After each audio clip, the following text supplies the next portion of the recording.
என்னென்ன ப்ராப்ளம்னு பேசுகிறோம். இப்போ பார்க்கக்கூடிய ஒர்க்கு பார்த்தீங்கன்னா இந்த சைட்டில் பார்த்தீங்கன்னா ஃபுல்லாகவே வந்து பால்கனி ஒர்க்கு மட்டும் தான். கேட்டு போடல, இல்லை படிக்கட்டு போடல.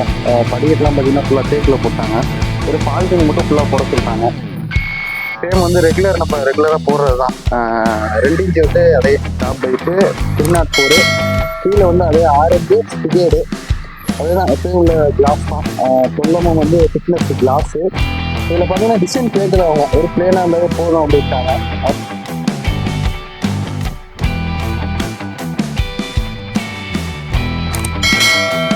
அதனால வந்து நம்ம ஃபுல்லாக எதுவுமே டிசைனே போடல.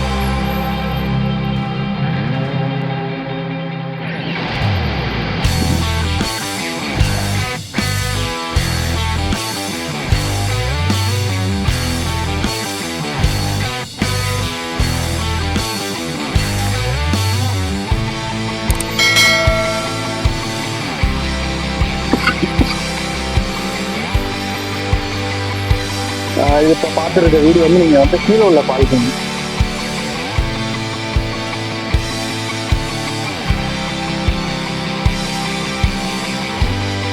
அவங்க வந்து மேலே ஒரு பால்கனி அப்படியே இருக்குது. இதில் வந்து அதில் வந்து கேட்டு டைப்பில் கேட்டிருந்தாங்க அப்படியே.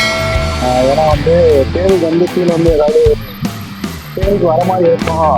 அதாவது கீழே உள்ள பால்கனி தேவையில்லை, இருந்தாலும் ஏதாவது வந்து நைட் நேரத்தில் ஸ்கூல் போட்டு உட்கார காத்தோட்டமாக இருக்கும் அப்படின்றக்காட்டி இந்த பால்கனி தான் மெயினாக கேட்டாங்க. அதுக்கப்புறம் அந்த பால்கனி போடுற மாதிரி முடிவு பண்ணாங்க. இதில் கேட் டைப்பில் கேட்டாங்க. தேவைக்கு வந்து நாங்கள் போயிட்டு தேவைன்னா நைட் நேரத்தில் வந்து ஸ்கூல் போட்டு அந்த மாதிரி உட்கார மாதிரி யூஸ் இருக்கும் அப்படின்னு சொன்னாங்க.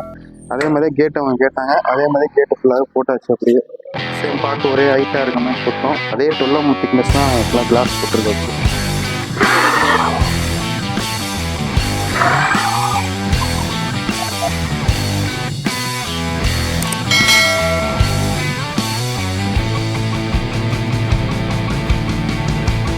இது கிளாஸ் பார்த்தீங்கன்னா எப்பயும் வந்து கட்டைக்கு சென்டர் தான் எப்பயுமே கொடுப்போம் நம்ம. இது பார்த்தீங்கன்னா மொத்தம் 12 இன்ச்சு திக்னஸ்ஸு, அகலம் வந்து 12, 6 இன்ச்சு தான் கொடுப்போம். அவங்க அந்த டிசைனுக்கு இந்த க்ரீம் மட்டும் போட்டுக்கலாம்.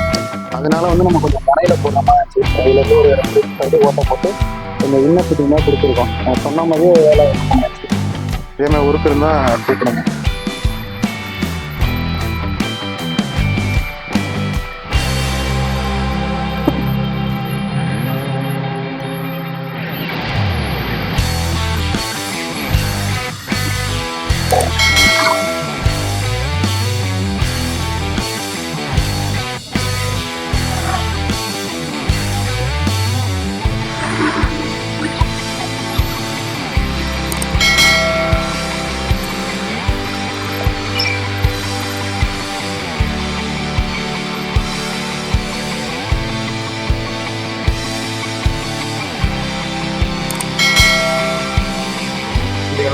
லைக் பண்ணுங்கள், கமெண்ட் பண்ணுங்கள், சப்ஸ்கிரைப் பண்ணுங்கள், மறந்துடாமல் பெல்லை கிளிக் பண்ணுங்கள்.